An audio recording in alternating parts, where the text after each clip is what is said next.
Hi అండి.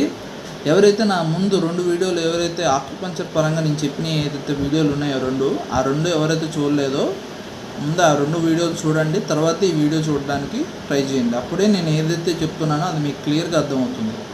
అంతేకాకుండా ఎవరైతే ఆక్యుపంక్చర్ గురించి తెలుసుకోవాలనుకుంటున్నారో కుదిరితే ఈ వీడియోస్ని వాళ్ళకి షేర్ చేయండి. ఓకే, ఇంకా టాపిక్లోకి వచ్చేస్తే, ఇది ఆక్యుపంక్చర్ వైద్యం అనేది కూడా ఎట్లా అంటే, చైనా వాళ్ళకి మన దేశం నుంచి కొన్ని అప్పుడు యుద్ధాలు జరిగిన తర్వాత ఎన్నో గ్రంథాలు అనేవి మన దేశం నుంచి తప్పిపోయినాయి.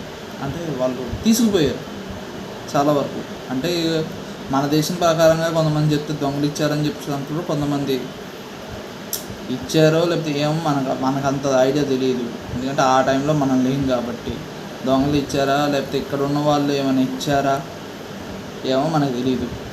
ఓకే, ఏదో ఒకటి వాళ్ళు అయితే తీసుకుపోయారు. కొన్ని గ్రంథాలు తీసుకెళ్లారు. అందులో వైద్య సంబంధించిన గ్రంథాలు కొన్ని తీసుకెళ్లారు, కొన్ని డిఫెన్స్కి సంబంధించిన గ్రంథాలు అంటే అగ్రికల్చర్ పరంగా కావచ్చు, డిఫెన్స్ సెక్టర్ అంటే వెపన్స్ పరంగా కావచ్చు, అలా కొన్ని గ్రంథాలు వాళ్ళు తీసుకెళ్ళిపోయారు. ఒక్కొక్క దేశం వాళ్ళు అట్లా తీసుకెళ్ళిపోయారు అనమాట. అలాగా చైనా వాళ్ళకి ఏంటంటే ఈ ఆక్యుపంక్చర్ సంబంధించినటువంటి గ్రంథం ఏదైతే ఉందో వాళ్ళు అక్కడ తీసుకుపోయారు.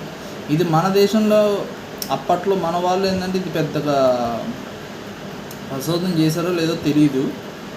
రాజులకైతే మంచిగా ట్రీట్మెంట్ అయితే చేసేవాళ్ళు. అట్లా అని చూసుకుంటే ట్రీట్మెంట్ గురించి మంచిగా వాళ్ళకి ఐడియా ఉన్నట్టే మన పూర్వీకులకి. కానీ ప్రజలకి దీని గురించి క్లియర్గా చెప్పలేదు. వాళ్ళకి ఈ వైద్యం గురించి కూడా తెలుసో తెలియదో కూడా తెలియదు మనకి.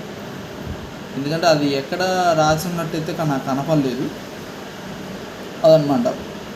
కానీ చైనా వాళ్ళు ఏం చేశారంటే వాళ్ళ ప్రజలకి, వాళ్ళ రాజులకి, అందరికీ ఏంటంటే ఈ యొక్క వైద్యం గురించి అప్పుడు వాళ్ళ పూర్వీకులు చెప్పారు. ఇప్పుడున్న వాళ్ళు కాకుండా అప్పుడున్న వాళ్ళ పూర్వీకులు చెప్పారనమాట.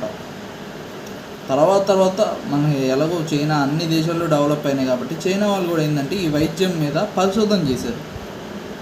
అప్పట్లో కూడా వాళ్ళకి ఏంటంటే కొన్ని చోట్లలో మనకు ఒక థియరీ ఉండేదన్నమాట.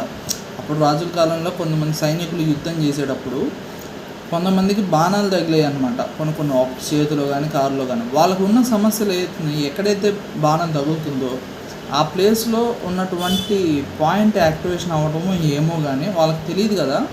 వాళ్ళకున్న సమస్యలు కొన్ని నార్మల్ అయ్యాయట. అవి ఎట్లా నార్మల్ అవుతున్నాయి ఏంటా అని చెప్పేసి ఆ బాణాలు తీసి మళ్ళీ అదే ప్లేస్లో ఉన్న వేరే సైనికుడికి కూర్చోటం, వాడికి ఉన్న సమస్య నార్మల్ అవ్వటం, అట్లా అప్పట్లో ఏదో ఒకటి జరిగింది లేండి, ఒక చిన్న ఇన్సిడెంట్. అది మాకు పుస్తకాల్లో కూడా రాశారు. అట్లా అనమాట. అలా ఈ వైద్యం గురించి ఇంకా తెలుసుకోవడానికి ట్రై చేశారు.